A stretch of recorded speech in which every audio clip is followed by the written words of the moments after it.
أنفسنا وسيئات أعمالنا من يهده الله فلا مضل له ومن يضلل فلا هادي له وأشهد أن لا إله إلا الله وحده لا شريك له وأشهد أن محمدا عبده ورسوله اللهم صل على محمد وعلى آل محمد كما صليت على إبراهيم وعلى آل إبراهيم إنك حميد مجيد وبارك على محمد وعلى آل محمد كما باركت على إبراهيم وعلى آل إبراهيم إنك حميد مجيد أما بعد. Alhamdulillah, dengan izin dan juga limpah kurnia Allah Subhanahu wa taala, kita jumpa lagi hari ini lepas sebulan kot. Lepas sebulan. Oh, meriah. Lepas sebulan kita bercuti, jumpa lagi hari ini dalam Usrah Waqrah. Selalu sebelum ni Usrah Waqrah kita baca kitab Syama'il Muhammadiyah. Tapi atas permintaan Haji Saleh, kita tukar sikit lah hari ini. Kita ulang kaji sedikit sebanyak hukum hakam berkaitan jamak dan qasar. Sebelum tu kan Ustaz?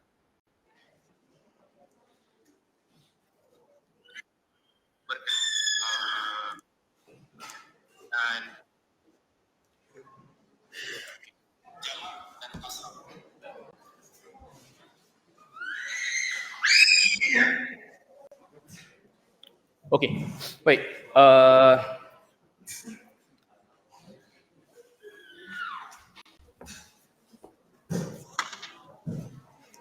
Antara salah satu perkara yang dibenarkan oleh agama ataupun antara salah satu hukum yang ada dalam agama kita adalah keistimewaan yang Allah Subhanahu wa taala bagi untuk orang yang sedang bermusafir. Ini keistimewaan ini ada beberapa jenis keistimewaan yang Allah Ta'ala bagi. Sebagaimana kita sedia maklum, di antaranya orang musafir, dia boleh berpuasa, boleh tak berpuasa untuk orang bermusafir. Dan antara pemberian ataupun hadiah Allah Subhanahu wa taala kepada orang yang bermusafir juga dibenarkan untuk qasar solat yang panjang yang 4 rakaat menjadi 2 rakaat. Jadi solat yang 4 rakaat menjadi 2 rakaat dibenarkan oleh Allah Subhanahu. Allah sebut di dalam Al-Quran, wa idza darabtum fil ard falaysa 'alaikum junahun an taqsuru minas salah in khiftum an yaftinakumul ladzina kafaru. Apabila kamu berjalan di atas muka bumi, tidak ada masalah ataupun tidak ada kesusahan bagi kamu untuk memendekkan solat sekiranya kamu takut akan ditimpakan fitnah oleh orang-orang kafir. Jadi ayat ini menunjukkan, walaupun ayat ini Allah Subhanahu wa taala sebut dalam ayat ini dia istimewa, kes khas tentang apabila dalam ketakutan diserang musuh. Tetapi hadis Nabi SAW menceritakan yang hukum qasar dalam solat ini adalah hukum yang bukan sahaja ketika perang dan ketakutan, dia juga dilakukan setiap kali bermusafir. Aisyah radhiyallahu anha menceritakan bahawa Nabi SAW kana yusafar wa yuqsir. Nabi SAW pernah solat dengan sempurna dan juga pernah qasar di dalam safar. Kana yuakhiru dhuhr wa yuajjilu al-'asr. Nabi SAW pernah melewatkan zuhur, pernah juga mencepatkan asar. Wa yuakhiru al-maghrib wa yuajjilu al-'isha. Nabi SAW melewatkan maghrib dan juga mempercepatkan isya. Ini semua dilakukan oleh Nabi SAW di dalam safar. Keistimewaan. Jadi disebabkan itu para ulama berbeza pandangan. Apabila bermusafir, apakah hukum solat secara sempurna? Boleh ataupun tidak solat secara sempurna? Al-Imam Syafi'i, Imam Syafi'i dan juga Al-Imam Hanbali, Ahmad bin Hanbal, mereka berpandangan yang nak bagi sempurna pun boleh, nak kasar pun boleh. Sebagaimana yang disebutkan oleh Aisyah radhiyallahu anha, bahawa Nabi SAW kadang-kadang Nabi semayang penuh, kadang-kadang Nabi solat qasar. Dan Aisyah radhiyallahu anha, beliau sendiri memilih untuk banyak solat penuh ketika safar. Jadi pandangan ini diambil oleh mazhab Hambali dan Syafi'i. Mazhab Hambali dan Syafi'i kata nak buat dua-dua boleh. Yang lebih afdal ketika bermusafir adalah solat qasar. Lebih afdal kenapa? Kerana hadiah yang Allah Ta'ala bagi dan ramai sahabat meriwayatkan Nabi qasar. Itu satu pandangan. Di sisi mazhab Maliki dan juga Hanafi pula berbeza. Di sisi mazhab Hanafi dan juga Maliki, qasar solat ketika musafir adalah keperluan, matlub, mesti buat. Tak boleh tak buat. Kalau tinggalkan qasar solat seperti biasa, tak dianggap berdosa, tetapi itu dianggap bercanggah dan berlanggar dengan sunnah. Mazhab Hanafi lebih keras. Imam Abu Hanifah punya pandangan, kalau ketika bermusafir, tak perlu solat di belakang imam yang solat tamam. Abu Hanifah kata, imam solat tamam tak perlu, biar kat dia. Semayang sendiri, ataupun dengan imam lain yang juga memendekkan solat. Sebab pandangan dia cukup keras. Musafir mesti qasar. Imam Malik sama dengan Hambali dan Syafi'i, mereka berpandangan solat jamaah itu lebih aula. Kalau kita pergi ke masjid, jumpa jemaah, lebih baik solat dalam jemaah yang sempurna daripada qasar. Tapi semua mazhab sepakat yang kalau kita ada pilihan di antara qasar ataupun tamam, yang lebih aula adalah qasar. Semua mazhab sepakat. Termasuk Al-Imam Syafi'i rahimahullah sepakat. Imam Syafi'i ada penjelasan sialah. Imam Syafi'i kata kalau musafir tu pendek sekadar 2 marhalah sahaja. 2 marhalah ni lebih kurang 80 kilo lebih. Itu tamam pun boleh, qasar pun boleh. Tapi kalau musafir tu panjang, lebih daripada 3 marhalah. Lebih daripada 120 km lebih kurang. Yang aula adalah qasar, pendekkan solat. Sebab majoriti para sahabat, Umar, Abu Bakar, diriwayatkan daripada Uthman, Ali, Ibnu Abbas dan sebagainya, ketika mereka bermusafir, mereka qasar. Dan kesemua mereka meriwayatkan yang Nabi SAW ketika bermusafir, Nabi qasar. Sebab itu para ulama, mereka membincangkan hadis Aisyah. Apabila Aisyah kata, Nabi qasar dan juga Nabi semayang tamam ketika bermusafir. Macam mana Aisyah boleh sebut begitu? Sedangkan para sahabat lain meriwayatkan mereka semayang dengan Nabi di luar Madinah, semua 2 rakaat. Sebahagian para ulama mengatakan bahawa sahabat-sahabat lelaki ni lebih tahu akan tata cara solat jemaah Nabi SAW. Sebab Nabi tak solat Zuhur, Asar, Maghrib, Isyak, Subuh di rumah. Ini saya dah sebut dah sebelum ni. Ini solat-solat yang Nabi buat di masjid. Jadi apabila menceritakan tentang solat fardu, lelaki yang bersama dengan Nabi SAW di masjid, mereka lebih tahu. Bila menceritakan tentang tata cara Nabi SAW solat tahajud, isteri-isteri Nabi SAW lebih tahu. Sebab itu solat yang Nabi buat di rumah. Meja ni dah penuh dengan kopi dah.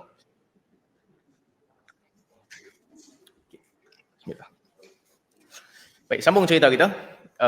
Itu berkaitan dengan hukum, mana tuntutan. Sebab ada orang, kan, ada sebahagian orang, dia rasa, dia tak mau solat qasar, dia rasa macam tak sempurna. Adapun dia rasa macam tak cukup, dia nak buat lebih daripada tu. Jadi bila ada pilihan, dia nak buat tamam juga, dia tak mau buat qasar. Ini salah. Salah. Ada orang bertanya kepada Sayyidina Umar Al-Khattab radhiyallahu anhu. Orang tanya dekat Umar, kita tak ada perang, tak ada ketakutan. Jadi kenapa kita perlu qasar? Kata Sayyidina Umar radhiyallahu anhu, sadaqatun tasaddaqa biha Allahu alaikum. Sedekah yang tasaddaqa biha Allahu alaikum. Allah bersedekah, Allah bagi kat kamu. Maka terimalah sedekah daripada Allah Taala. Allah Taala bagi diskaun kat kamu, potong yang 4 rakaat jadi 2, terimalah Allah Taala bagi, jangan persoalkan. Ni kita jangan terlebih warak. Kadang-kadang ada orang dia terlebih warak. Puasa sama juga, ada orang dia tak larat betul. Dia tak larat dah masa puasa. Sakit, demam, muntah, tapi dia tetap berpuasa. Nabi SAW pernah lihat orang yang tengah dalam keadaan teruk, dia nak puasa juga sebab orang lain semua puasa. Nabi SAW sebut bukanlah kebaikan puasa ketika safar untuk kes dia tu. Hang dah lah sakit. Pasal apa nak paksa diri untuk puasa? Haram. Dah lah sakit, musafir. Dia paksa diri dia sebab dia anggap itu satu kelebihan. Nabi kata tak ada kelebihan. Itu bukan kebaikan. Tapi kalau dia puasa tu sebab dia malas nak qada hari lain, Tak apalah, tahan sakit sikit. Bukan pasal ada fadilat, cuma hari lain dia malas. Orang lain tak puasa nanti, dia nak kena puasa seorang-seorang. Yang tu tak termasuk dalam larangan tadi. Tapi kalau orang yang dianggap mesti puasa juga, ataupun yang lebih baik adalah semayang tamam ketika musafir, maka orang-orang begini salah, pandangan tu salah. Imam Malik dan Abu Hanifah antara yang keras. Mereka kata ini bercanggah dengan sunnah Nabi SAW. Itu yang pertama. Yang kedua, ini soalan yang orang selalu tanya. Masa bila dianggap musafir yang boleh bagi seseorang untuk jamak ataupun untuk kasar solat? Nanti kita cerita pasal jamak pula. Jarak perjalanan tu macam mana? Ini persoalan yang kalau kita tengok buku-buku fiqh sebelum zaman ulama fiqh di kalangan sahabat Nabi SAW, mereka ada banyak perbezaan. Banyak perbezaan, banyak pandangan. Kenapa ada banyak pandangan tentang jarak? Sebab Nabi SAW tak tetap jarak. Nabi tak letakkan jarak dalam hadis. Para sahabat melihat apa yang Nabi buat, lalu mereka berijtihad menentukan jarak tertentu yang dianggap musafir. Pasal apa banyak pandangan berbeza? Sebab Nabi sendiri tak letak jarak. Nabi pergi ke Tabuk, Nabi qasar. Nabi berjalan di dalam Madinah, Nabi solat tamam. Nabi keluar ke Mekah, Nabi qasar. Nabi pergi ke Uhud, Nabi tak qasar lah. Uhud dekat dalam kawasan Madinah. Jadi para sahabat melihat perbuatan Nabi SAW, dari situ mereka khilaf tentang apa jarak yang dianggap musafir. Imam Abu Hanifah, okey, jarak dia macam inilah. Ibnu Abbas punya pandangan, ni satu. Ibnu Abbas kata, perjalanan sehari semalam itu dianggap musafir. Perjalanan sehari semalam. Ada orang tanya Ibnu Abbas, kalau dia nak pergi ke Taif, Mekah nak keluar ke Taif, nak keluar sedikit, boleh tak boleh qasar? Ibnu Abbas tanya dia, hang balik bila? Balik hari ke balik esok? Dia kata dia balik hari tu juga. Ibnu Abbas kata kalau begitu, itu bukan musafir. Jadi perjalanan musafir ni Ibnu Abbas kata sehari semalam. Pandangan Abu Hanifah pula kata 3 hari 3 malam. Baik. Majoriti ulama, Maliki, Syafi'i dan Hambali, mereka mengambil jarak yang dikeluarkan daripada sehari semalam tu. Mereka pegang hadis sehari, perjalanan sehari dianggap boleh bermusafir. Jadi sekarang timbul persoalan pula. Jarak perjalanan sehari itu tak kat mana? Satu hari orang boleh jalan banyak mana? Satu bukan jalan lah. Sebab kita tak jalan jauh-jauh. Jalan ni kita jalan dekat. Kalau jauh-jauh nak pergi dengan nak bawa barang, biasa orang tak jalan. Orang akan bawa kenderaan kan. Takkan Penang pergi KL nak jalan kaki. Zaman dulu-dulu pun orang tak jalan kaki sebab nak kena bawa barang. Dia bawa lah binatang tunggangan dan sebagainya. Musafir ni biasanya bukan dengan jalan kaki lah. 400 kilo, 500 kilo, siapa nak jalan kaki? Orang akan bawa binatang tunggangan. Ada yang jalan kaki tapi tak ramai. Jadi soalan yang ditimbulkan adalah, satu hari perjalanan, kalau nak kira dalam bentuk jarak, jarak dia banyak mana? Unta boleh jalan satu hari banyak mana? Ulama khilaf. Di sini ada perbezaan pandangan yang besar. Sebelum unta lah, sebelum kita masuk pasal unta. Orang boleh jalan satu hari, jauh mana? Jangan kira orang yang lari ultramarathon memang dia boleh lari jauh. Itu bagi berapa kilo pun dia boleh lari. Orang biasa, kebiasaan orang. Satu hari banyak mana dia boleh jalan? Berapa banyak? 20, okey, 20. Tak, ni bukan pasal jalan macam kita jalan biasa. Jalan pagi, lepas tu relax balik rumah, itu lain lah. Ini cerita pasal jalan betul, bersungguh. Dia khususkan satu hari itu untuk jalan. Jalan sampai dia betul-betul penat, dia berehat. Pada masyarakat dulu, masyarakat tradisional dulu, 40 kilo dianggap jarak yang orang boleh jalan waktu siang. 40 kilo.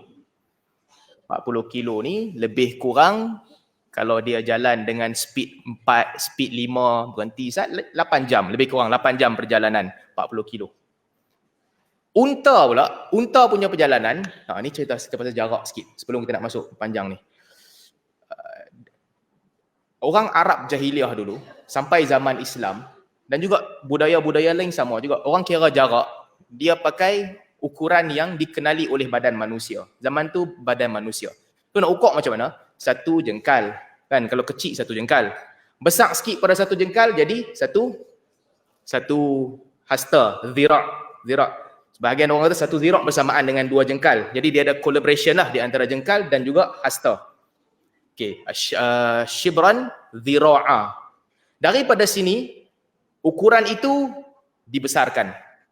Dibesarkan kepada ukuran-ukuran lain. Imperial pun sama juga. Metrik lain sikit kan. Metrik dia masuk dalam lab. Kira susah lah kira perjalanan cahaya apa ke, pelik-pelik punya benda. Tapi kaki dan inci sama juga. Jadi orang yang invent kiraan kaki, satu kaki itu adalah lebih kurang satu kaki manusia biasa. Rom punya sistem kot. Satu kaki manusia biasa. Arab tak pakai kaki, dia pakai tangan. Jadi jarak ukuran yang biasa dianggap hasta. Satu hasta, dua hasta, tiga hasta. Dia besarkan lagi dan dia kecilkan lagi. Orang putih kira satu kaki. Baik. Kalau jauh kira macam mana? Jauh, dulu orang pakai mile. Ataupun orang putih pakai batu. Macam mana nak kira batu? Batu kira macam mana? Susun batu. Ikut kiraan Arab. Satu batu ni lebih kurang 3,500, beza mazhab juga, 3,500 hasta ataupun 4,000 hasta. Letak tangan 4,000 kali. Dapat satu batu, 1 mil. Itu kiraan orang Arab. Orang putih Rom dulu dia kira satu batu dianggap 1,000 pace. Pace ni kalau kita langkah dua kaki, kanan dan kiri, jadi setiap kali kaki kita sebelah kanan tu kena tapak sekali, lepas tu kiri pula, lepas tu kanan pula. Jadi setiap kali kaki kanan kena tapak tu, maksudnya dua tapak lah, kiri dan kanan, 1,000 kali. Itu dianggap satu batu. Ada average lah, kira average orang. Jadi satu batu dulu kira macam mana? Dia kena lari 1,000 langkah. 2,000 langkah lah kira, sebab kiri dan kanan, 2,000 langkah. Average orang biasa, saya pakai Garmin, saya biasa cek lari. Setiap langkah saya 0.8 kilo lebih kurang. 0.8 meter, 0.8 meter satu langkah saya. So dua langkah saya 1.6 kan? 1.6 dua langkah saya. 1,000 pace, okey, 1,000 pace ataupun 1,000 pace 1.6 kilo satu batu. Jadi kira langkah saya sama macam orang purba dululah. Satu langkah 0.8. Dua langkah 1.6. Kali 1,000, 1.6 kilo. Lebih kurang. Jadi Arab dahulu, apa sistem perkiraan yang dia ada? Dia ada mil dan juga farsakh. Jadi satu batu dianggap zira'. 3,500 ataupun 4,000 zira'. Satu batu. 3 batu, 1 farsakh. Farsakh ni orang kita tak kira lah. Zaman dulu dia kira farsakh. 3 batu, 1 farsakh. Jarak perjalanan unta dalam satu hari. Okay? Naik unta dalam satu hari. Zaman dulu, kalau satu hari, average perjalanan unta satu hari, dia boleh jalan 16 farsakh. 16 farsakh. Orang boleh jalan 8 farsakh. 8 farsakh lebih kurang 40 kilometer. 8 farsakh, 40 km, Imam Syafi'i kata satu marhalah. Satu marhalah perjalanan orang sehari semalam. Unta boleh jalan dalam satu hari 16 farsakh. 2 marhalah. Ataupun lebih kurang 80 km lebih. Jadi ini datangnya 80 ke 90 kilo tu. Ulama' khilaf lagi. Yang betul-betulnya berapa? Ada khilaf di kalangan mereka lah.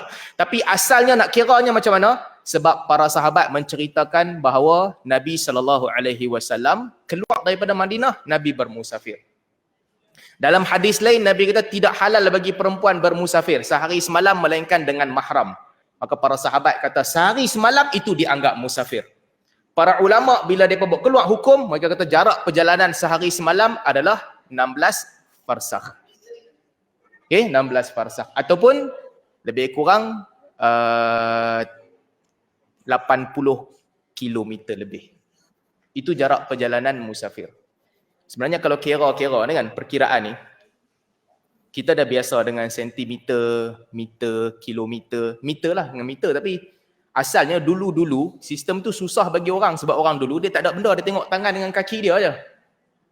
So mengkira berdasarkan kaki, panjang 6 kaki lagi senang daripada kira berdasarkan Sentimeter. Kalau kira pakai meter nak kena bawa tali tape, kira pasal kaki senang ya. Tak 6 kaki, jadilah 6 kaki cukup untuk gali lubang kubur. 6 kaki. Jarang orang lebih tinggi daripada 6 kaki. Ini perkiraan orang dulu-dulu lah. Cuma apa? Sebab tu dia tak boleh bertemu kan? Dia tak boleh bertemu sebab kiraan ni semua adalah konsep yang orang bina. Orang cipta. Dia tak boleh bertemu. Sentimeter dengan inci tak bertemu. Tak sama. Sebab orang melihat daripada sudut yang berbeza. Sama juga dengan kiraan-kiraan yang diamalkan oleh orang Arab. Kaki dengan zira' ni tak boleh nak sama. Tak boleh nak sama sebab itu orang menilai pada dia senang kira pasal pakai kaki. Orang Arab pula kata senang kira pakai tangan. Jadi nak kira nombor tu bagi tally tu susah. Celsius dengan Fahrenheit sama juga kan. Punya susah. Tak ada kena-mengena. Macam mana nak bagi gabung dua-dua tu? Kosong sama dengan berapa? 30 lebih.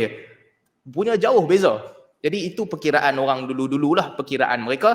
Yang penting kalau campur pi, tolak mai, lebih kurang jarak perjalanan 80 km ataupun yang berdekatan dengannya.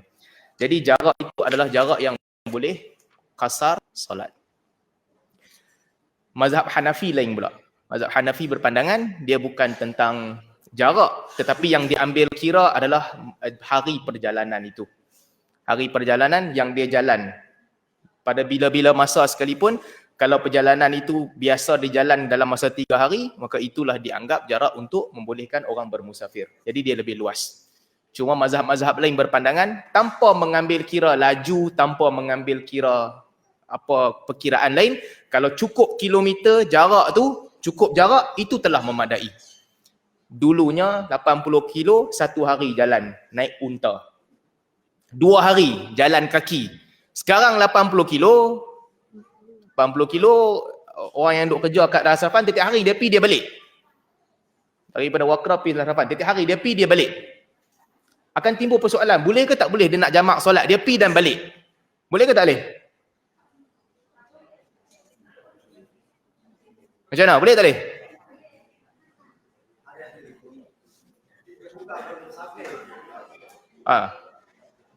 Ini lari ultra marathon, boleh jamak? Boleh tak? Okey, nanti kita sambung bab tu pula. Kalau mengikut pandangan Ibnu Abbas, tak boleh. Ibnu Abbas kata kalau pi balik hari, itu bukan musafir. 1 hari dia pi, hari tu juga dia balik, itu bukan musafir. Pagi-pagi fi hufuf, itu balik, bukan musafir. Jadi kalau pi hufuf hari Jumaat, tak boleh skip sembahyang Jumaat. Bukan musafir. Kalau balik hari. Ada pandangan Ibnu Abbas. Ilansi sama juga. Tetapi majoriti mazhab, Syafi'i, Maliki dan Hambali, ketiga-tiga mazhab ini berpegang bahawa tak boleh kira hari. Hari bukan penentu. Penentunya adalah jarak yang dimaksudkan oleh Nabi SAW. Jadi kalau kira jarak, artinya bolehlah. Lebih daripada 80 kilo boleh mengikut pandangan ketiga-tiga mazhab. Dan salah satu tuntutan solat musafir ni adalah niat musafir.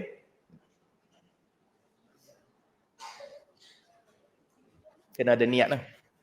Niat untuk keluar bermusafir. Kalau orang tu tak ada niat, dia tak boleh dianggap musafir. Dan kalau dia tak ada hala tujuan juga, majoriti mazhab berpandangan, dia tak ada hala tujuan, dia nak jalan dia, ikut sedap kaki dia yang nak jalan. Itu bukan musafir. Jalan-jalan-jalan, tengok jam, dah lebih 80 kilo, aku dah musafir. Itu bukan. Musafir itu niat dia nak pergi ke satu tempat. Dan majoriti mazhab pula juga berpandangan yang antara salah satu syarat untuk musafir adalah istiqlal. Dia buat keputusan sendiri, bukan keputusan orang lain. Laki kan, sebahagian laki dia tak bagi tahu kat bini dia. Dia kata bini dia siap je. Siap, jom keluar jalan. Bini dia tak tahu nak pergi mana pun, naik kereta je. Bini dia tak boleh qasar. Sebab bini dia tak tahu jarak berapa kilo, tak tahu nak pergi mana pun tak tahu, dia bukan dianggap bermusafir. Laki dia musafir. Ini pandangan majoriti mazhab, al-istiqlal bir-ra'yi. Mestilah orang itu istiqlal, buat keputusan dan dia tahu mana dia nak pergi. Cuma kalau ikut hadis, Apabila Nabi SAW keluar berperang dengan para sahabat, Nabi tak cerita dekat sahabat destinasi seterusnya nak pergi ke mana dan sebagainya. Detail tu Nabi tak cerita. Dan mereka tetap kasar dan juga jamak dalam perjalanan itu. Menunjukkan bahawa pandangan yang boleh juga diambil kira, kalau perjalanan tu jauh, memadai untuk lebih jarak yang sepatutnya jalan dalam satu hari, bolehlah jamak dan juga kasar. Kasar dulu, nanti kita cerita pasal jamak pula. Apa lagi orang selalu tanya? Pergi tengok konsert boleh-boleh ni tak? Boleh kasar tak? Pergi tengok konsert ke, pergi tengok bola ke? Boleh tak boleh? Macam mana? Tengok konsert ataupun pergi tengok bola?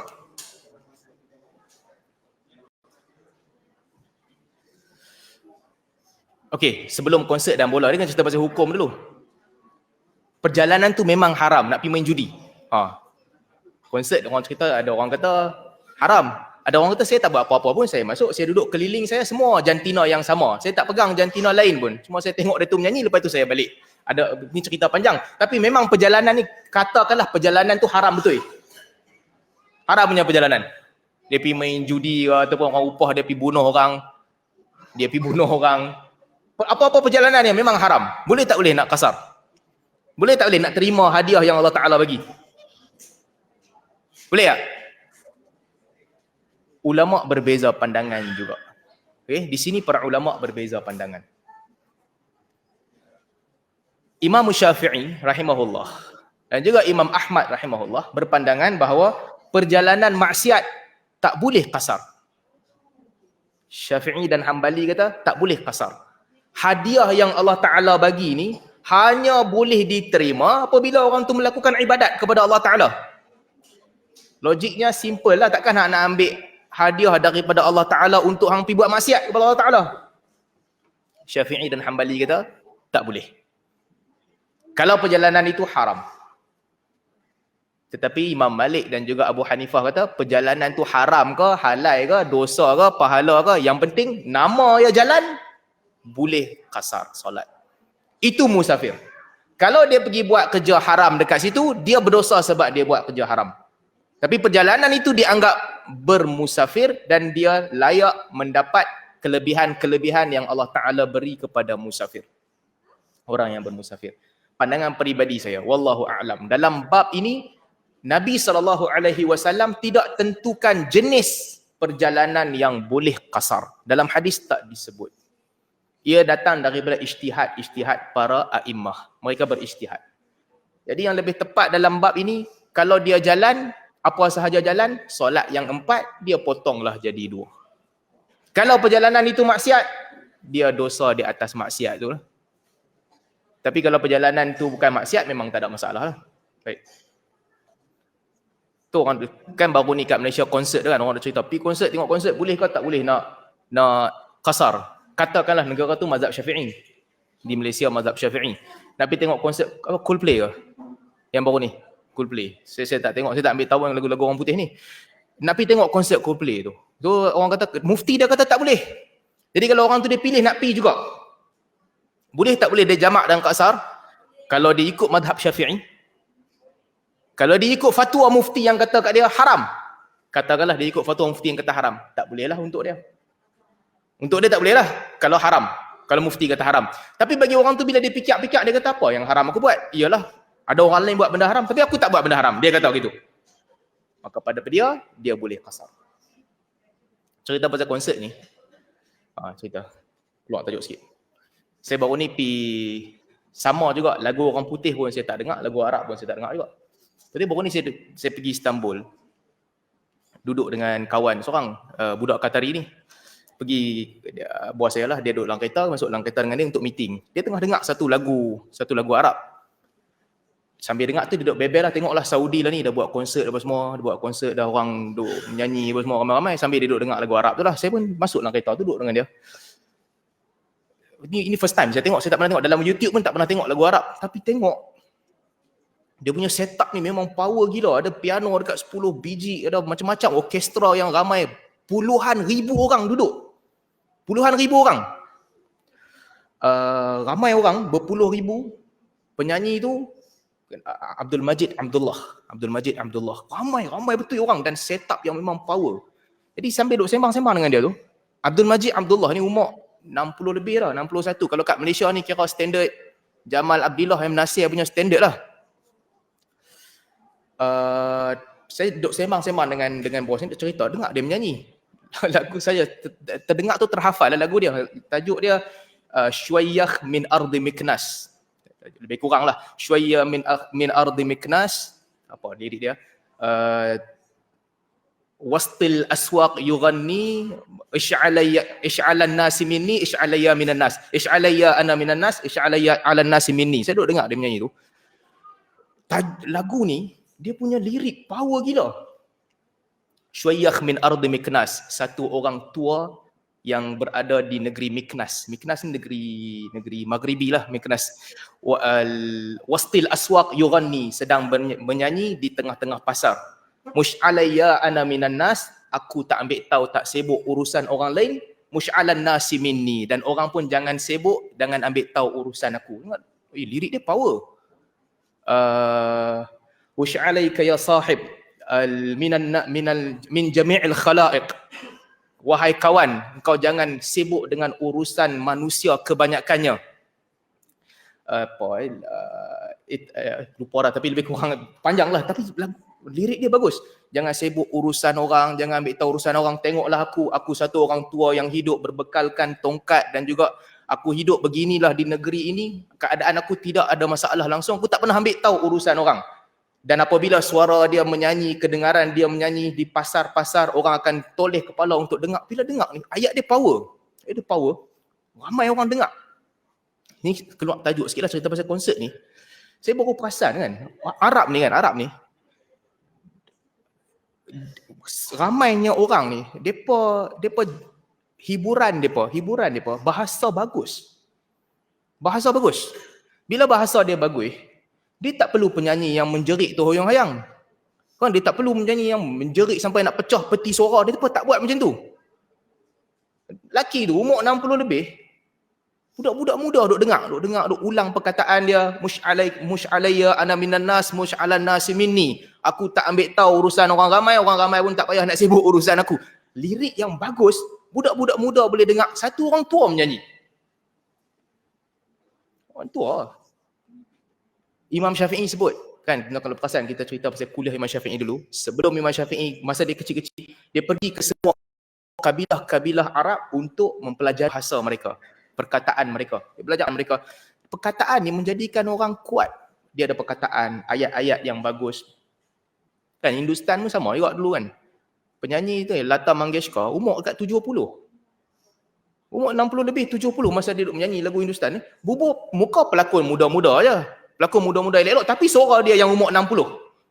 Ini bangsa-bangsa yang seni mereka ada perkataan yang bagus. Arab macam tu juga. Lirik dia tu, lirik bila dengar, dia macam ada benda yang hebat. Tapi kita tak ada. Kita punya lagu macam benda merepek-merepek baru-baru ni kan. Puluhan ribu orang Arab yang jadi norm mereka kan, yang jadi budaya mereka dengar Syuayyah min ardi Miknas, ataupun syair-syair Arab yang mereka buat dalam bentuk puitis. Budak-budak kita, jangan kata budak-budak, ni kan viral baru-baru ni yang nurse ramai-ramai apa, puncak Himalaya, Fukuyama. Apa kita dapat? Kita hafal benda. Ada dapat apa? Apa kekayaan bahasa yang kita dapat? Bukan cerita pasal halal ke haram ke lagu, itu kemudian lah. Tapi sekurang-kurangnya nak berhibur ni, biarlah hibur yang otak kita masuklah benda baru. Ulang-ulang sebut gunung Fukuyama, puncak apa, Nagasaki apa ni, apa yang kita dapat? Dia tidak mengkayakan kita dengan apa-apa pun. Kita tengok budaya orang lain. Dengan menjeriknya suara sampai nak pecah kotak suara, kita dapat apa? Jadi itu selingan sikit lah. Situ je lah, saya pun tak ada lah dengar sangat. Tapi dia punya lirik tu kira, bila terdengar tu dia, power orang tua ni menyanyi. Baik, balik kepada persoalan kita tadi, perjalanan-perjalanan yang boleh kasar pada mazhab Syafi'i dan Hambali, perjalanan yang dianggap perjalanan itu mestilah beribadat ataupun makruh tak apa, tapi bukan perjalanan yang haram.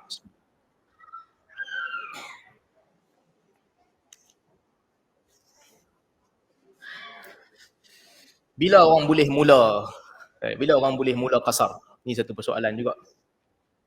Majoriti ulama berpandangan yang tak boleh qasar dalam rumah sendiri. Dalam rumah tak boleh qasar.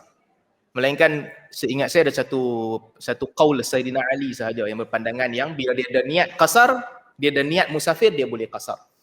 Tapi majoriti ulama berpandangan yang tak boleh. Dalam rumah tak boleh. Kena keluar daripada rumah. Dalam rumah sendiri tak boleh qasar. Bahkan bukan sahaja keluar daripada rumah, para ulama berpandangan, mereka beri ucapan-ucapan yang berbeza, tapi semua ni menunjukkan yang kena keluar daripada kawasan penempatan sendiri. Ada pandangan yang kata sampai keluar daripada dinding hujung kampung kita. Dulu kan orang buat dinding kawasan masing-masing. Ada pandangan yang mengatakan keluar sehingga tak ada lagi kawasan perumahan yang melekat dengan rumah kita dah. Jadi keluar daripada kawasan perumahan tu. Ada pandangan yang berpandangan bahawa keluar sampai ke tanah lapang yang tak nampak dah rumah kita. Jadi beberapa kilo daripada kawasan rumah kita. Yang penting, pandangan-pandangan ni semua menunjukkan bahawa nak qasar, mula qasar itu bukan di rumah. Kena keluar daripada rumah. Jadi, kalau nak jalan, sebelum jalan tu tak boleh. Kadang-kadang orang fikir, buat kat rumah lah senang, siap-siap lagi tak payah berhenti. Tak boleh. Dalam rumah kita, kita belum musafir lagi. Keluar daripada rumah, pergi kat masjid sebelah rumah, pun belum musafir lagi. Kalau kita dah keluar, kita patah balik mai rumah. Kira musafir ke tak? Kita duduk Wakra, nak pi mana, kita keluar rumah. Lepas tu kita patah balik. Para ulama berpandangan yang patah balik ke rumah dia, batal dia punya safar. Dia bukan bermusafir. Dia kena keluar, pergi. Dia patah balik, bukan lagi musafir. Jadi soalannya, itu majoriti lah. Semua pandangan mazhab begitu. Jadi bila kita boleh start qasar? Nak balik Malaysia bila boleh qasar? Kat mana nak qasar? Okey, pergi ke airport, qasar. Masalah dia, kapal terbang tu nanti lalu atas rumah kita balik. Macam mana nak buat?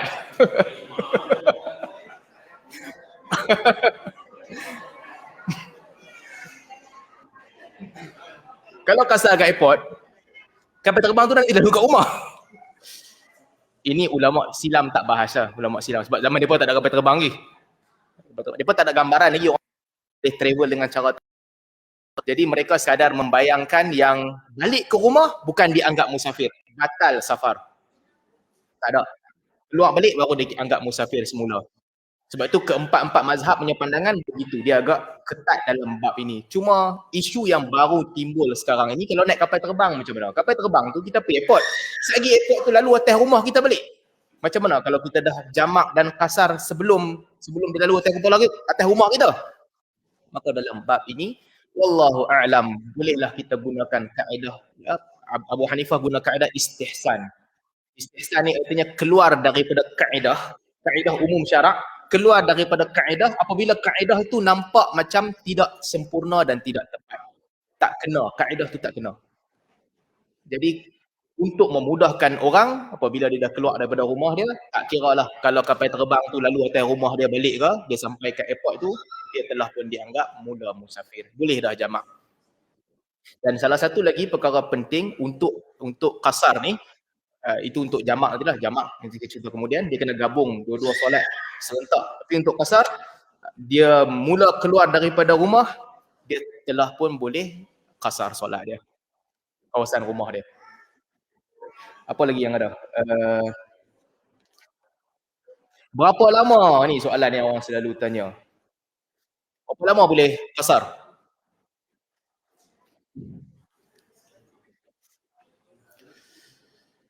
Ini pun tidak disebut di dalam hadis. Okay, tidak disebut dalam hadis.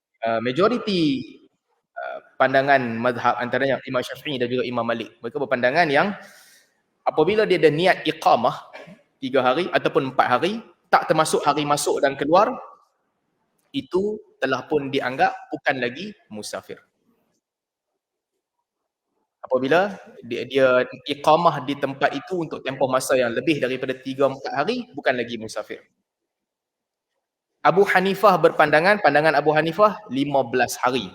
Mazhab Abu Hanifah lebih daripada itu, 15 hari pada pandangan dia.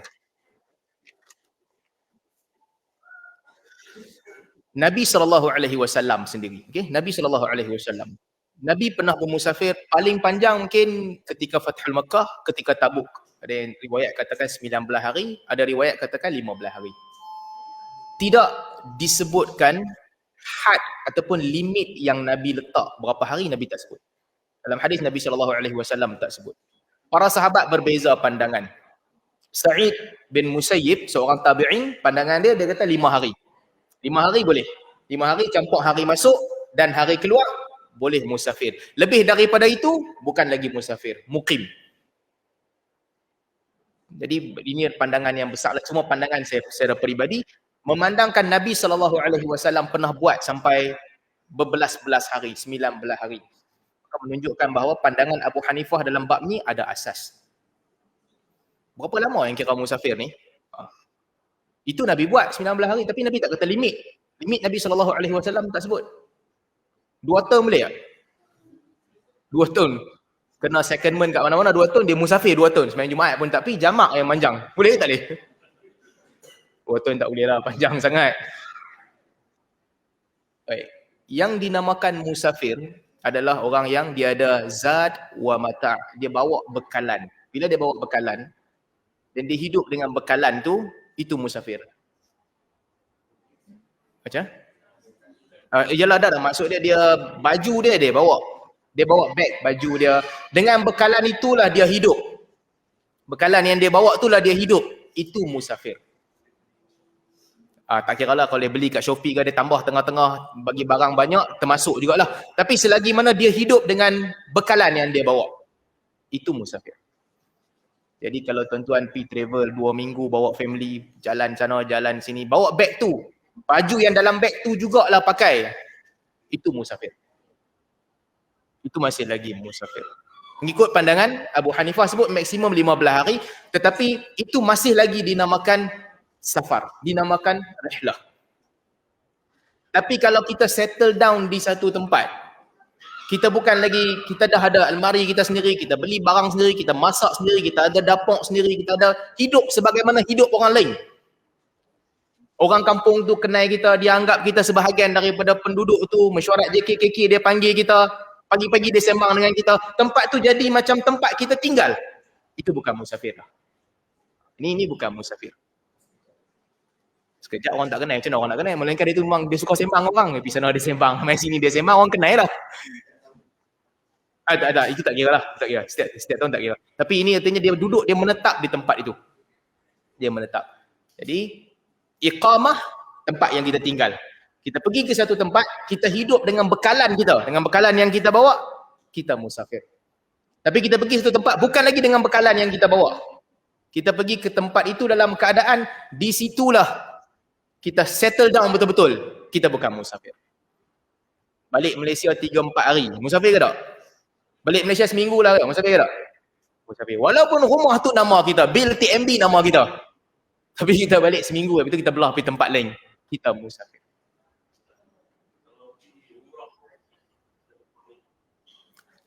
Baik. Mengikut pandangan mazhab Syafi'i dan juga Maliki dan juga Hambali, perjalanan yang lebih daripada 5 hari, ini bukan lagi musafir. Bukan lagi musafir. Cuma pada pandangan saya dalam bab ini, pandangan Abu Hanifah lebih tepat. Menetap selagi mana dengan bekalan yang kita bawa. Abu Hanifah letak tempoh sehingga 15 hari. Dalam hadis Nabi SAW, ketika Nabi pergi perang, Nabi tinggal lebih lama daripada itu. Nabi dengan masih lagi jamak dan qasar. Ada alasan, ulama mazhab Syafi'i sebut alasannya Nabi tak tahu bila nak balik sebab perang belum habis. Jadi ada sebab untuk meneruskan perjalanan tu dinamakan musafir. Tapi itu tak disebut dalam hadis. Ini tafsiran. Cuma yang disebutkan nyata dalam hadis, Nabi SAW keluar aja daripada Madinah, Nabi start qasar. Setiap kali keluar daripada Madinah. Jadi panjang perjalanan pergi ke Fathul Makkah tu panjang. Lepas tu pergi perang Hunain apa semua lagi. Sampai Nabi balik ke Madinah, baru sembahyang tamam. Maka kalau mengikut konteks itu, musafirlah apabila orang tu keluar selagi dia tidak menetap di mana-mana tempat. Ini berkaitan dengan berapa lama tempoh seseorang boleh untuk kasar solat. Apa ini kita masuk pada jamak pula kan. Kalau okey, tentang jamak. Jamak pula. Kasar ni yang 4 potong jadi 2. Okey.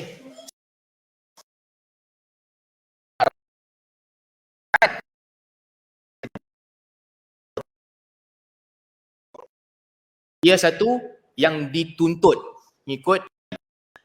Okey, itu tentang jamak.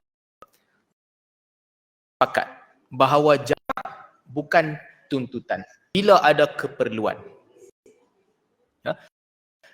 Para sahabat menyebutkan idza jaddal amr, apabila berlaku sesuatu yang menekan Nabi SAW susah, ketika itu Nabi SAW jamak. Dan dalam sebahagian riwayat lain disebutkan bahawa Nabi SAW kadang-kadang Nabi jamak, kadang-kadang Nabi solat lengkap ketika Nabi SAW bermusafir. Dalam hadis Aisyah yang kita baca tadi sama juga. Aisyah kata kadang-kadang Nabi qasar, kadang-kadang tamam. Kadang-kadang Nabi belakangkan zuhur sampai waktu asar, kadang-kadang dekatkan waktu asar masuk ke waktu zuhur. Jadi jamak tidak semestinya selalu masuk bersama-sama dengan kasar. Kasar tuntutan, tapi jamak adalah hadiah, betul lah. Jamak ni adalah apabila ada keperluan. Ramai orang silap faham, bila dia musafir je, dia jamak semua, jamak dengan kasar. Tak semestinya begitu. Kasar ya, Nabi SAW sentiasa kasar. Tapi jamak kalau tidak ada keperluan, inna salataka kitaban mawquta. Sesungguhnya solat difardukan kepada orang mukmin pada waktu yang telah ditetapkan. Jadi yang lebih baik adalah kasar sahaja, tapi solat pada waktu dia. Kalau tak ada apa-apa yang menghalang, solat pada waktunya, itu lebih baik. Dalam perjalanan, kan, tengah duduk jalan, tak berhenti banyak kali, susah pula. Kalau dalam keadaan itu, bolehlah kita nak jamak. Jamak sekali, terus jalan panjang. Tapi kalau kita dah berhenti saja nak jamak sebab nak bagi senang, boleh ke tak boleh? Boleh. Cuma itu bukan yang paling baik. Yang paling baik solat pada waktunya. Jadi biasakan. Yang kita tak biasa ni, biasakan. Jamak bila nak buat, tapi jangan selalulah. Tak mau buat pun tak apa, kasar sahaja apabila ada keperluan. Baik. Apabila kita jamak solat, salah satu sebab yang disyariatkan untuk jamak solat adalah safar juga. Okey, safar membolehkan. Meskipun ketika safar itu tidak ada kesusahan. Walaupun tak ada kesusahan, ketika kita bermusafir, kita boleh jamak. Nabi SAW benarkan dan para sahabat buat. Cuma mazhab Hanafi saja, mazhab Hanafi kata tak boleh jamak. Imam Abu Hanifah kata hanya 2 solat sahaja yang boleh jamak. 2 ya. Yang lain semua tak boleh. Iaitu satu, ketika berada di Arafah, jamak antara zuhur dan asar pada waktu zuhur di Arafah. Yang kedua, ketika jamak antara maghrib dan isyak Muzdalifah pada waktu isyak. Itu je Abu Hanifah kata boleh jamak, yang lain tak boleh jamak. Jadi tuan-tuan kalau perasan, orang Hanafi memang dia tak jamak lah. Dalam perjalanan, waktu berambang, dia mesti nak turun kenderaan, dia mesti nak semayang. Orang lain nak sambung pun punya pasal, tapi dia mesti kena berhenti dan semayang. Jangan marah mereka. Sebab pada dia tak boleh jamak. Abu Hanifah punya pandangan, Abu Hanifah mengambil pandangan Abdullah bin Mas'ud radhiyallahu anhu. Abdullah bin Mas'ud kata Nabi SAW tidak jamak melainkan ketika haji dan ketika. Tapi betul lah, selain daripada haji dan perang, Nabi mana travel kita? Kita travel macam-macam sebab. Kita jalan, cari kerja, kita jumpa orang dan sebagainya. Nabi keluar daripada Madinah untuk perang ataupun haji. Itulah kata Abdullah bin Mas'ud. Cuma para sahabat lain berpandangan yang keluar aja, apa sahaja perjalanan, boleh jamak solat. Satu. Tentang jamak. Baik. Selain daripada tu, boleh jamak lagi tak? Sebahagian ulama berpandangan yang boleh juga jamak ketika solat ketika ada uzur-uzur syar'i yang lain. Sakit. sakit, boleh dibenarkan jamak. Ada orang bertanya Nabi SAW, sebahagian daripada fatwa sahabat juga, kalau dia sakit dalam keadaan susah untuk dia nak memperbaharui wuduk. Dia tak boleh memperbaharui wuduk. Jadi untuk dia ada dua pilihan. Kalau dia boleh buat jamak suri, itu lebih baik. Jamak suri ni maksudnya dia solat zuhur dekat hujung waktu zuhur, asar awal waktu asar. Masih lagi dalam waktu. Itu lebih baik untuk dia. Tapi kalau itu pun dia tak mampu juga. Susah untuk dia. Dia tak boleh tahan langsung. Tak boleh berhenti. Tak ada gap. Dia boleh jamak. Antara uzur lagi. Ketika perang tu lagi lah. Ketika hujan. Ketika hujan, Nabi SAW membenarkan para sahabat untuk solat di masjid sekali. Tak payah mai balik lagi sekali. Jadi ini Nabi SAW benarkan. Dalam mazhab Hambali, isunya dipanjangkan lagi. Bukan sahaja hujan, kalau salji pun boleh. Kalau ketika ribut pasir pun boleh. Para ulama panjangkan lagi. Qiyas dengan ketika hujan. Ini maksudnya apa? Untuk solat jemaah di masjid lah. Kan, waktu hujan, memudahkan orang. Tak payah pergi ke masjid berkali-kali. Dia pergi sekali waktu zuhur, asar tak payah mai dah. Dia pergi sekali waktu maghrib, isyak tak payah mai dah. Bukan untuk main kat rumah. Main kat rumah jangan tengok, hujan, jamak siap-siap lah. Itu bukan untuk kita. Kita semayang waktu zuhur ke, waktu asar tak ada kena-mengena. Tak beza pun, memang hujan tak kena kepala kita. Ini untuk orang yang pergi masjid. Bilal kat masjid tu dia boleh buat keputusan untuk imam lah. Dia boleh buat keputusan untuk kita jamak dua-dua siap-siap. Sekejap tak payah mai dah. Ini boleh dibenarkan dalam agama. Nabi SAW benarkan. Cuma kalau kat Malaysia nak buat, susah sikit lah. 2 hari sekali hujan, 2 hari sekali hujan. Berapa kali kita nak jamak? Banyak sangat lah pula kan. Di Malaysia orang tak buat lah. Malaysia orang tak buat. Cuma sekali sekala kalau hari yang ribut, hujan lebat, boleh. Kalau nak menghidupkan sunnah itu boleh. Bukan satu benda yang aib, boleh buat. Selain daripada tu, apa lagi yang boleh jamak? Okey, ada hadis Ibnu Abbas. Bismillah.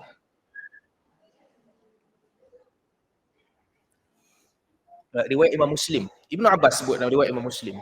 Kana Nabi SAW yajma'u fil Madinah baina az-zuhri wal 'asr wa baina al-maghribi wal 'isya min ghairi matar wala khauf. Ibnu Abbas kata, Nabi SAW di Madinah, Nabi pernah jamak antara zuhur dan asar serta maghrib dan isyak dalam keadaan bukanlah ketakutan ataupun bukan juga hujan. Ibn Abbas membagi gambaran yang tak ada apa-apa. Nabi saja jamak. Para sahabat bertanya. Ada orang tanya kepada Ibn Abbas. Kenapa Nabi buat macam tu? Tawassu'an li ummatihi. Ibn Abbas kata supaya Nabi memberi kelonggaran kepada umatnya. Para imam-imam mengambil hadis ni untuk mengatakan bahawa kalau ada keperluan terdesak, keperluan yang mendesak, mereka boleh jamak pada ketika itu mengambil hadis Ibnu Abbas. Kalau ada keperluan yang daruriyah, penting sangat untuk dia. Orang biasa kiaskan fatwa ni dengan kerja yang tak boleh nak berhenti. Doktor yang tengah operation, contohnya, dia kena stay 8 jam, 9 jam, waktu zuhur dan juga asar. Tak boleh berhenti, dia kena buat kerja tu. Kalau dia berhenti, jenuh lah orang yang tengah tu. Baru ni saya balik Malaysia. Saya duduk makan dengan kawan-kawan. Duduk makan dengan ni kan satu meja. Ada satu seorang tu doktor, pakar tulang. Dia duduk kat situ, ada surgeon lah, dia duduk situ. Dia mai lambat. Kami duduk makan, dia baru mai. Dia tanya dia pasal apa. Oh, dia tu sorry lah mai lambat. Dia baru bawa keluar orang punya tulang pinggul, dia bawa keluar tu. Lepas tu dia pun duduk makan. Tu ada orang telefon dia. Orang telefon dia kata, minta maaf saya kena balik. Dia pun tak kerti nak pasang balik. Dia nak kena pergi masuk balik tulang tu. Dia pun patah balik pergi hospital. Dia konsultan lah, surgeon konsultan. Dia kata minta maaf saya nak kena patah balik. Dia pun tak kerti nak pasang balik. Dia kena pergi pasang tulang orang tu lah. Orang tu kalau tahu dia main makan, orang tu dia maki dia kan. Orang bawa keluar tulang aku pergi makan ni, dia main duduk lama kan, dia patah balik pergi hospital.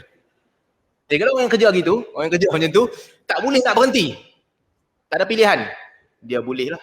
Boleh untuknya jamak solat ketika ada keperluan. Ini soalan orang selalu tanya. Perempuan, contohlah perempuan. Perempuan kan kahwin, biasa kahwin. Mak anda mesti main make up awal, pukul 12 mak anda main make up lah. Sanding pukul 3 ke pukul 4. Lepas tu nak pergi tangkap gambar apa semua, make up tak mau bagi hilang. Ramai orang tanya soalan ni. Boleh tak boleh nak jamak siap-siap waktu dia nak jamak takhir waktu asar nanti. Alasan dia sebab banyak duit mak andam 400. Takkan nak make up sekali lagi. Macam mana? Boleh tak boleh? Sama macam surgeon tadi tak?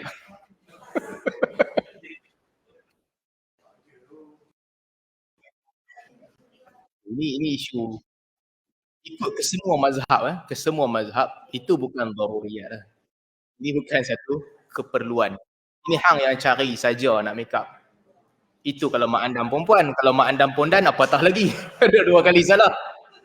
Ini bukan satu keperluan. Okay? Jadi majoriti ulama berpandangan memang tak boleh. Ini bukan keperluan. Terutamanya ini tabarruj. Tabarruj, ada ulama berpandangan dia satu yang haram, inilah berbeza budaya dan sebagainya. Lain kali kita boleh cerita tentang bab tu, tentang perhiasan. Ada ulama yang berpandangan tak boleh. Jadi majoriti ulama tak bagi. Cuma kalau tengok hadis Ibnu Abbas tadi, ulama mazhab tak pakai hadis ni. Ulama mazhab semua tak pegang dengan hadis ni. Cara penyampaian Ibnu Abbas tu radhiyallahu anhu menunjukkan yang Nabi jamak betul-betul tanpa apa-apa keperluan terdesak. Ada keperluan yang mendesak, Nabi jamak juga. Supaya Nabi tidak menyusahkan, tidak nak bagi kelonggaran pada kamu. Ada para sahabat lain menyebutkan, Abu Musa, kalau tak silap Abu Musa Asy'ari, juga diriwayatkan daripada Umar radhiyallahu anhu, di antara tanda, di antara kabair adalah bermudah-mudah jamak. Ini satu dosa besar. Selalu jamak salah satu dosa besar. Hadis Ibnu Abbas menunjukkan bahawa Nabi SAW pernah jamak meskipun dalam keadaan tak ada apa-apa di Madinah. Dan ulama mazhab tak pegang pandangan ni. Wallahu a'lam. Pandangan saya, hadis Ibnu Abbas itu adalah hadis yang sahih. Diriwayatkan oleh Imam Muslim. Dia tidak dipegang oleh mana-mana mazhab. Tak dipegang. Tapi pandangan itu bukanlah satu pandangan yang dimansuhkan. Bukan mansuh sebab setelah Nabi SAW wafat, para sahabat berfatwa dengan pandangan itu. Jadi pada saya kalau sekali-sekala kan, setahun sekali, ataupun sekali itu je lah dalam seumur hidup dia, dia nak skip semayang, dia nak jamak. Mudah-mudahan Allah terima lah solat dia. Mudah-mudahan Allah terima. Oh, tidak lain kan. Tidak dia boleh qada ataupun jamak. Tidak, tak ada masalah. Traffic jam pun sama juga. Sekali tu dia tersalah plan traffic jam. Mengikut pandangan mazhab-mazhab lain, kalau dia boleh berhenti di tepi jalan, dia kena berhenti dan solat pada waktunya. Cuma kalau mengambil kira pandangan Ibnu Abbas tadi, kalau orang tu berpandangan yang pandangan ini pernah diamalkan oleh para sahabat, dia tak buat selalu. Dalam setahun tu sekali tu yang dia buat, ataupun 2-3 tahun tu sekali tu yang dia buat. Dia buat juga. Mudah-mudahan Allah Subhanahu Wa Taala terima lah. Sebab pandangan itu disebutkan oleh para sahabat. Tapi jangan budayakan dia, jangan buat setiap minggu ataupun setiap bulan. Sekali tu nak saja sekali lah. Atas apa-apa urusan lah. Dia dah beli tiket bola kena beratok panjang, perempuan yang dia memang solat setiap hari, dia tak pernah tinggal solat sepanjang hidup, tak pernah tinggal solat. Cuma dia nak minta excuse satu hari je, hari kahwin, sebab mak andam banyak 400. Wallahu a'lam. Dalam bab begini, pada saya pandangan peribadi, bagi orang yang dalam hidup dia, dia tak pernah tinggal solat, ada apa-apa occasion tertentu yang dia nak jamak sekali tu dalam hidup dia, tak ada masalah. Sebab pandangan itu pernah disebutkan oleh para sahabat. Tapi jangan qada tanpa sebab. Yang ni tak boleh. Sebab solat ni kita tak boleh tinggal sepanjang hidup kita. Qada spesifik. Terlupa, tertidur, tergila. Ter ni boleh qada. Tapi kalau tak ada saja nak qada, tak boleh. Ini tak ada. Jamak ada nasnya, qada tak ada. Qada tak ada. Qada macam tak semayang. Budak-budak kecil kita nak ajak dia, tak apa. Kita ajak budak kecil untuk solat, lambat sikit suruh dia qada, tak apa. Tak apalah, lagi balik rumah qada lah, tak apa. Tapi orang besar, qada tak ada. Orang kalau kata baru nak insaf kan, contohnya, saya kerja, tapi bila kerja ni tak boleh solat. Zuhur, Asar, Maghrib, Isyak. Malam baru balik, baru boleh semayang. Tak ada pilihan. Qada tak boleh. Empat-empat ni tak boleh jamak sekali. Dan jamak tiap-tiap hari Zuhur dan Asar, Maghrib dan Isyak pun tak boleh. Dalam keadaan ni, hang kena berhenti kerja tu, hang kena cari kerja lain yang boleh membolehkan hang solat pada waktu dia. Jamak tak boleh tiap-tiap hari. Jadi itu berkaitan dengan jamak yang dilakukan sekali-sekala bila ada keperluan. Sebagaimana disebutkan oleh Ibnu Abbas, pada pandangan saya, kalau ada keperluan sekali-sekala, bolehlah walaupun dia tidak musafir. Para ulama ada beza juga satu pandangan lagi. Hari Jumaat macam mana?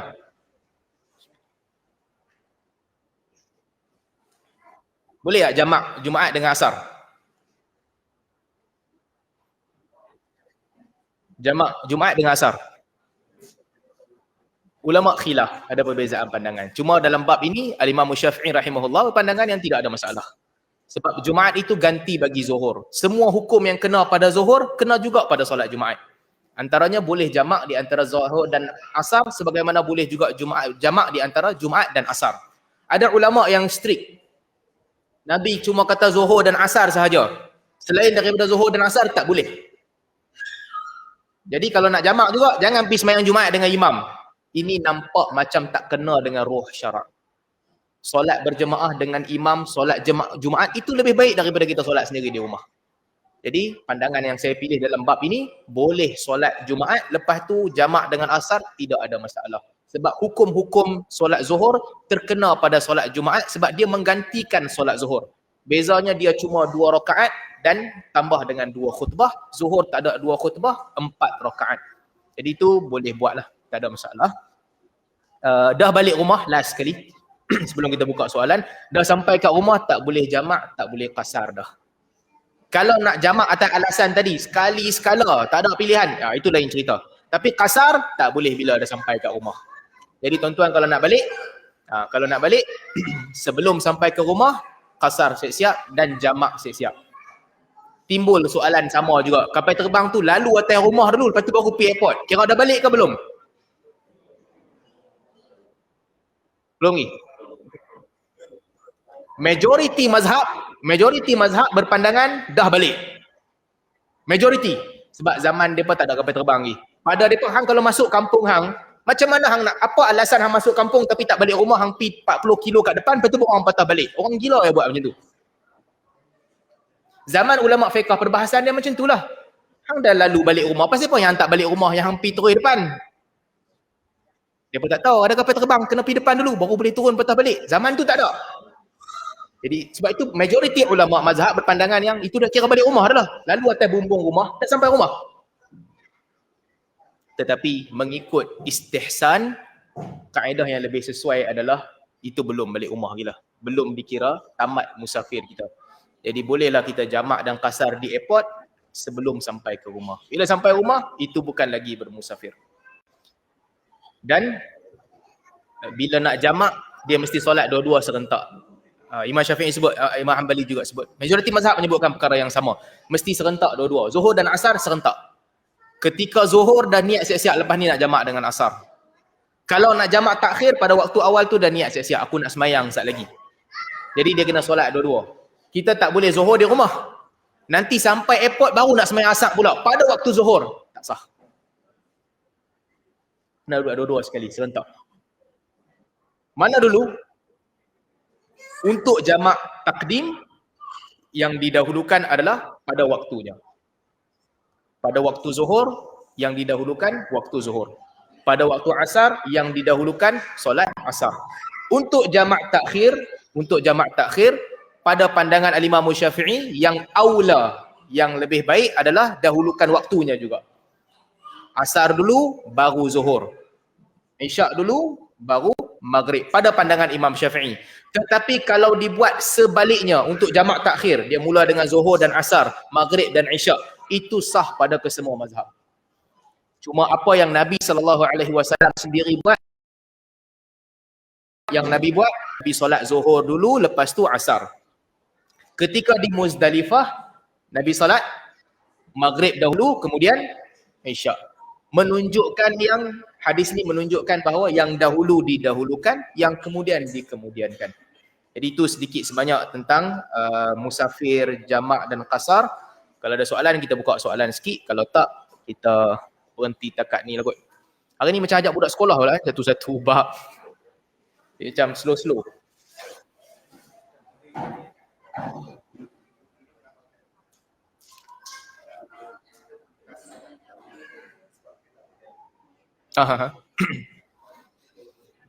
Kalau kita duduk dalam hotel, tak bergerak, tak ke mana-mana, qasar telah cukup. Tak perlu jamak lah. Tapi kalau nak jamak juga, sebab dia nak pergi shopping lepas tu, tak ada masalah. Ataupun kalau dia nak jamak juga sebab dia nak tidur. Duduk rumah nak bini kacau, time ni ya seorang-seorang dia nak tidur panjang punya, dia nak jamak juga. Tidak menjadi kesalahan kerana musafir menjadi sebab seseorang boleh jamak dan qasar. Cuma yang lebih aula, yang lebih baik adalah solat pada waktu je. Qasar sahaja tanpa jamak. Itu yang lebih aula. Tapi kalau dia nak pilih untuk qasar dan jamak juga, wallahu alam tidak ada masalah.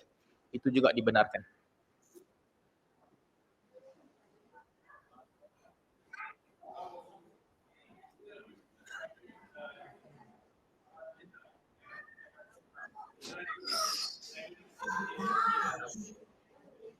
Aha.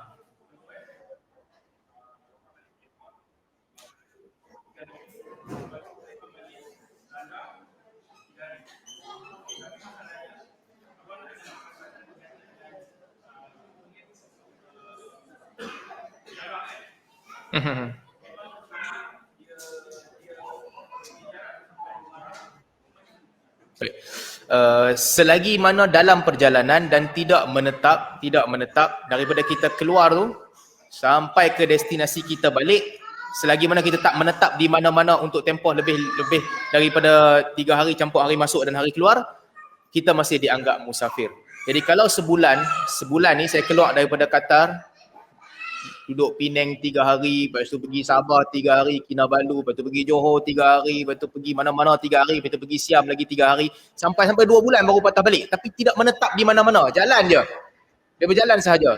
Itu dianggap masih lagi bermusafir. Dia bermusafir, dia pergi dan dia balik. Kalau orang tu nak jalan pusing dunia, dia nak pusing dunia setahun. Dia jalan je setahun, tak berhenti-henti setahun. Dia bermusafir sepanjang setahun tu sebab dia tak menetap di mana-mana. Cuma jalan tanpa tujuan tak kira lah, jalan dia tak tahu pun nak pergi mana. Itu tak ah. Itu jalan sahaja. Tapi selagi mana belum menetap di mana-mana, orang tu musafir. Wallahu a'lam.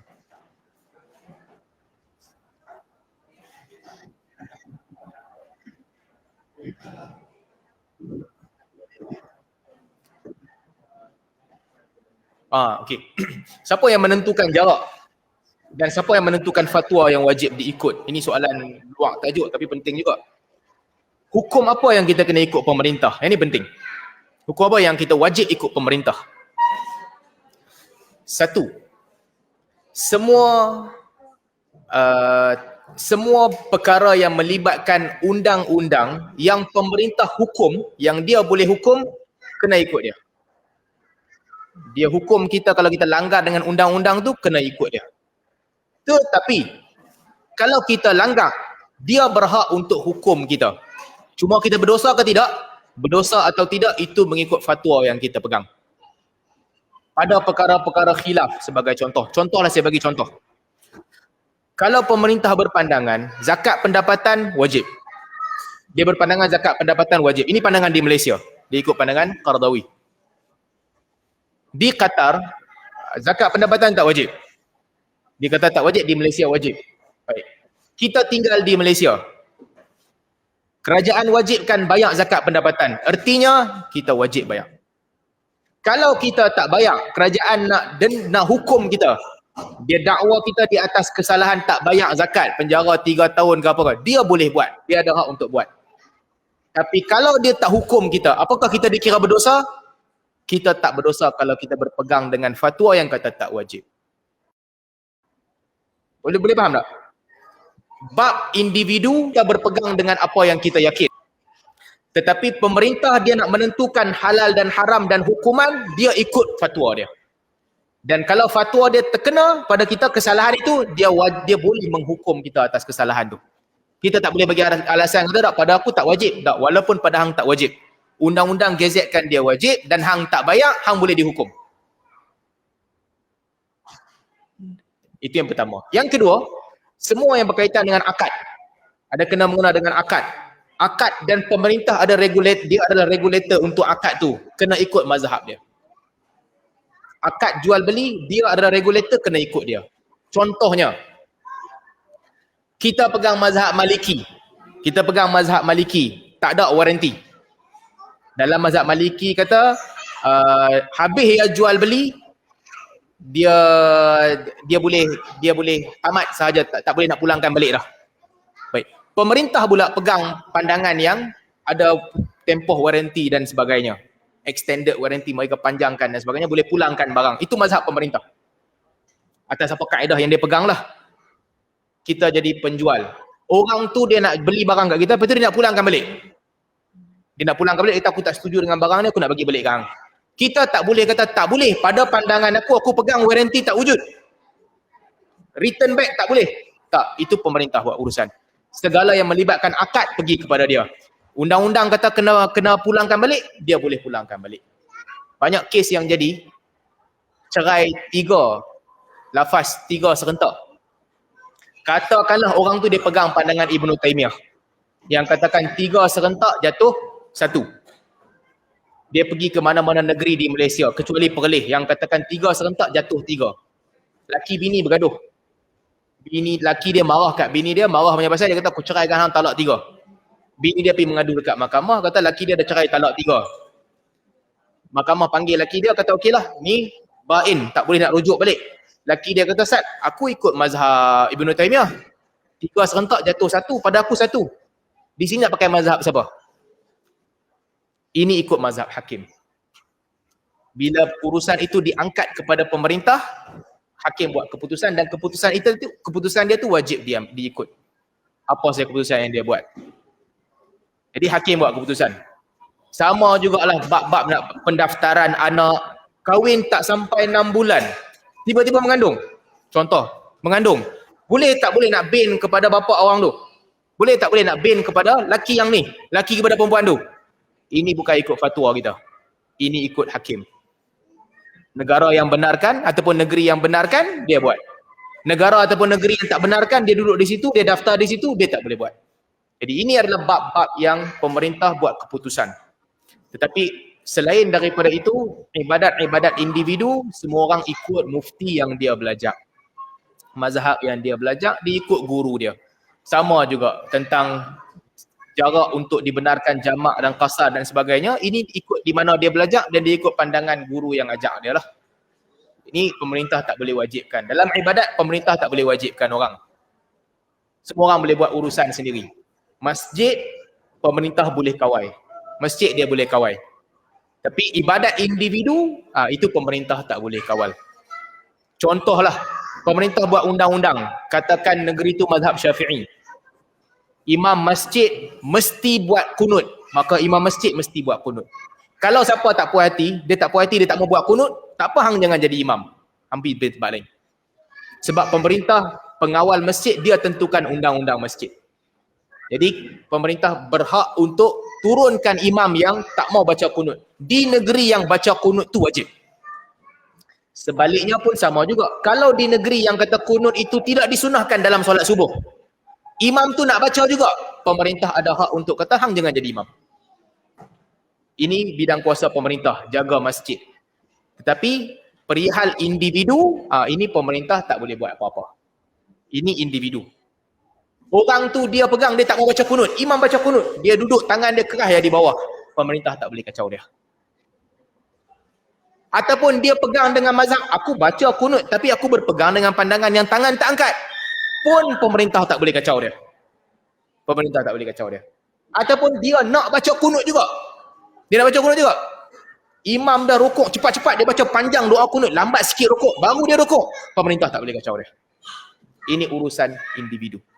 Jadi boleh faham kan? Di mana bidang kuasa pemerintah, di mana bidang kuasa individu. Wallahu a'lam.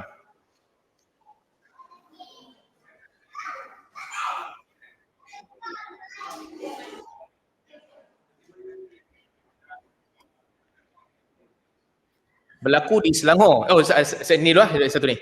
Berlaku di Selangor tapi dia nak register kat Perlis. Haji Basit boleh jadi ejen ni. Saya tak tahu undang-undang benarkan ataupun tidak, saya tak pasti. Kadang-kadang kita pilih tempat kelahiran sebab ada beberapa kelebihan di tempat kelahiran tu. Kan ada orang dia nak anak dia dapat green card ke, dapat citizenship US, dia pergi beranak kat situ. Ada orang dia macam-macam lah pertimbangan orang. Dia pilih tempat beranak, orang Kelantan kan, Kelantan, orang yang beranak di Kelantan dia boleh beli tanah. Jadi dia balik ke Kelantan untuk beranak kat Kelantan untuk membolehkan anak dia dapat tanah. Ada Selangor dia bagi sedikit imbuhan apa semua kan untuk budak-budak. Jadi ada orang pilih untuk balik beranak kat Selangor untuk dapat imbuhan yang negeri Selangor bagi. Penang apa pun tak ada. Beranak kat mana pun sama je. Tak ada beza. Yang penting ada tempat yang kelebihan diberi kepada anak watan. Ataupun kelebihan tertentu. Jadi orang yang situasi dia macam contoh macam Haji Basit sebut, kalau dia pergi register ke tempat ni perkahwinan dia tak diiktiraf. Kalau dia pergi ke negeri lain pula, negeri lain punya undang-undang katakan perkahwinan dia diiktiraf.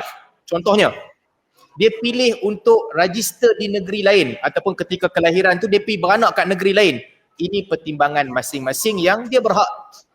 Ruang perbezaan undang-undang negeri yang ada, dia berhak untuk letak diri dia di posisi mana yang dia nak. Kahwin tanpa kebenaran mahkamah syariah. Contoh, kahwin tanpa kebenaran mahkamah syariah. Ataupun dia kahwin sendiri. Ada saksi, ada wali, kahwin. Tak register, tak buat apa. Pergi ke sebahagian negeri kata apa ni? Orang dia kata perkahwinan tu berlaku 4 tahun lepas. 4 tahun lepas kahwin, bapak dia yang bagi kahwin pun dah mati dah. Bapak dia bagi kahwin, bapak dia dah mati. Ada saksi. Satu saksi kerja Caltex, satu saksi kerja Shell. Contoh, dua-dua orang main. Kami nampak bapak dia bagi kahwin betul. Kalau di sebahagian negeri yang qadhi buat keputusan, aku tak percaya saksi ni dan hang kahwin pun tak register, wali tu pun dah mati dah, perkahwinan ni tak sah. Perempuan tu mengandung, perkahwinan ni tak sah. Tak boleh register. Nak kahwin balik, 3 minggu lagi dia nak beranak. Anak ni macam mana pun tak boleh bin. Dia tak puas tok kali, dia pergi negeri lain pula. Pergi negeri lagi satu, wali tak ada, boleh adjust. Saksi tak ada, boleh adjust. Kok mana pergi negeri yang boleh adjust, bukan negeri adjust susah. Ada mazhab yang berbeza-beza. Mazhab Maliki kata saksi tak perlu, tapi perlu kenduri. Maliki kata tak ada saksi tak apa, tapi kena buat iklan. Iklan lagi lah besar daripada saksi. Saksi 2 orang, iklan ramai-ramai orang tahu. Jadi dia pergi ke negeri lain melihat pertimbangan, panggil satu orang kerja Caltex, satu orang kerja Shell. Memang aku nampak perkahwinan, bapak dia bagi kahwin, tapi bapak dia tak mau abang kat orang. Sebab mak dia tak suka kat lelaki tu, bapak dia takut bini. Kalau dia abang kat orang, nanti bini dia mengamuk. Dia pergi kahwin diam-diam. Contohnya. Qadhi pun berpuas hati dengan keterangan 2 orang. Oh patutlah bapak dia tak abang kat orang, takut bini rupanya. Qadhi tu kata perkahwinan ni sah. Lagi 3 minggu beranak, boleh ban kepada bapak di negeri ni. Lalu dia pun pilih untuk pergi ke negeri tu. Ini pada pertimbangan masing-masing. Mana yang memberikan manfaat pada dia, dia duduklah di tempat tu. Wallahu a'lam. Tadi Kak Mona ada soalan orang?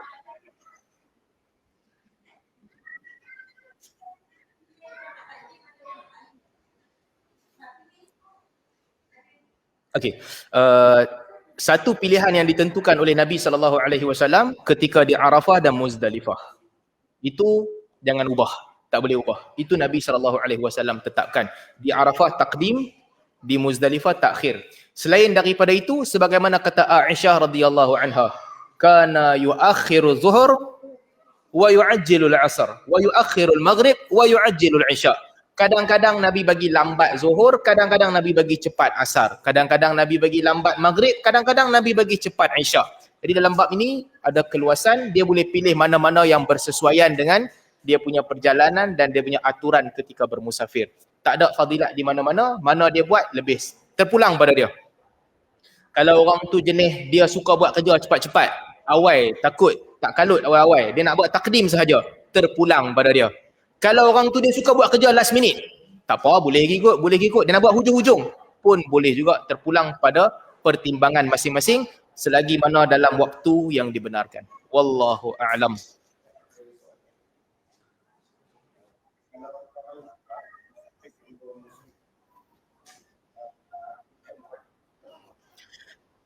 Solat Jumaat. Ada hadis, tapi hadis tu dhaif lah, riwayat Daraqutni, yang mana Nabi SAW sebut, man safara yaumal jum'ah da'at alaihimul malaikah. Siapa yang buat, malaikat akan doakan laknat untuk dia sebab dia tinggalkan solat Jumaat. Hadis ni, tapi hadis ni dhaif. Dalam sanad hadis tu ada Ibn Lahiyah, riwayat Daraqutni, dia dhaif. Cuma para ulama ada perbahasan dalam bab ini. Majoriti ulama berpandangan yang kalau musafir itu dia berjalan setelah zawal hari Jumaat, dia berdosa kalau dia tak solat Jumaat. Setelah zawal ni maksudnya setelah masuk waktu zuhur. Waktu zuhur dah masuk hari Jumaat, time tu baru dia nak jalan musafir. Majoriti ulama berpandangan dia berdosa kalau dia tak solat Jumaat. Kalau selain daripada itu, sebahagian ulama berpandangan makruh dia berjalan setelah fajar. Setelah pagi waktu fajar Jumaat, kalau dia jalan tanpa solat Jumaat, makruh untuk dia. Cuma dalam mazhab Syafi'i, macam ni pandangan yang tak boleh itu adalah setelah zawal. Setelah zawal. Masuk waktu zuhur, dia pergi jalan. Dan hadis itu adalah hadis yang dhaif. Wallahu a'lam, yang lebih tepat dalam bab ni, tidak ada perbezaan hari Jumaat dan hari lain. Boleh bermusafir, itu pandangan yang lebih tepat. Cuma, sebagaimana disebutkan oleh para ulama, yang tak boleh hanyalah dah masuk waktu zuhur, dah masuk waktu solat Jumaat. Zawal, waktu zuhur dah masuk. Ketika itu tak boleh bermusafir, melainkan dia kena solat Jumaat dulu. Selain daripada itu, terpulang kepada dia lah. Wallahu a'lam. Dia boleh pada hari Jumaat dan juga hari-hari lain. Okay. Kita berhenti takat ni dulu untuk hari ini. Terima kasih tuan-tuan dan puan-puan yang hadir dan yang mendengar. InsyaAllah ada kesempatan kita sambung lagi kelas akan datang. Subhanakallahumma wa bihamdika asyhadu an la ilaha illa anta astaghfiruka wa atubu ilaik.